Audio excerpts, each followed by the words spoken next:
எல்லோருக்கும் வணக்கம். நான் பவானி முத்துராமலிங்கம். இப்போது நான் ரேக்கி படித்த புதுசில், அதாவது 25 வருஷத்துக்கு முன்னாடி என்னோடய அக்காவோட ரிலேஷன் ஒருத்தவங்க ஹாஸ்பிட்டலில் சேர்ந்துருக்காங்க, அட்மிட் ஆகியிருக்காங்க. அவங்களுக்கு என்ன அப்படின்னா, தோல் ஃபுல்லாக கருப்பாயிருச்சு.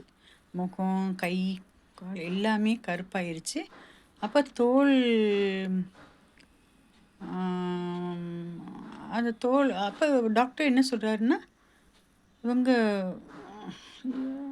கொஞ்ச நாளைக்கு தான் இருப்பாங்க, அது வரைக்கும் வேணால் ட்ரீட்மெண்ட் பண்ணலாம் அப்படின்னு சொல்லிட்டாங்க.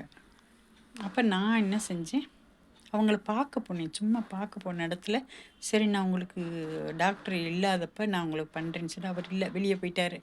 போனப்போ அவங்களுக்கு நான் ஃபுல்லாக ஆரா கிளென்சிங் பண்ணிவிட்டு நான் வீட்டுக்கு போயிட்டேன். வீட்டுக்கு போன பின்னாடி அதுக்கப்புறம் அவங்க டாக்டர் ட்ரீட்மெண்ட் பண்ண முடியாது அப்படின்னு சொல்லிட்டு அவங்கள வீட்டுக்கு அனுப்பிட்டாங்க. அனுப்பின பின்னாடி நான் போய் 2 தடவை போய் பார்த்துட்டு அவங்களுக்கு பண்ண உடனே என்ன ஆகுது அப்படின்னா, அவங்களுக்கு தோல் உள்ள கருப்பு பூரா அப்படியே பட்டை பட்டையாக உதிர தொடங்கிருச்சு. பட்டை பட்டைன்னா கண்ணங்கரையும் கருப்பு கருப்பாக உந்து மெதுவாக பழைய நிலைக்கு வந்துட்டாங்க. டாக்டர் என்ன சொன்னார், அவங்கள காப்பாற்றுறது கஷ்டம், 1 வாரமோ 2 வாரமோ தான் சொன்னாங்க. ஆனால் 25 வருஷம் ஆகுது, அவங்க இன்னும் நல்லா இருக்காங்க.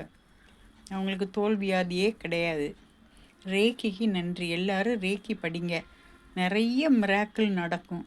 நன்றி, வணக்கம். அடுத்த வீடியோவில் பார்க்கலாம்.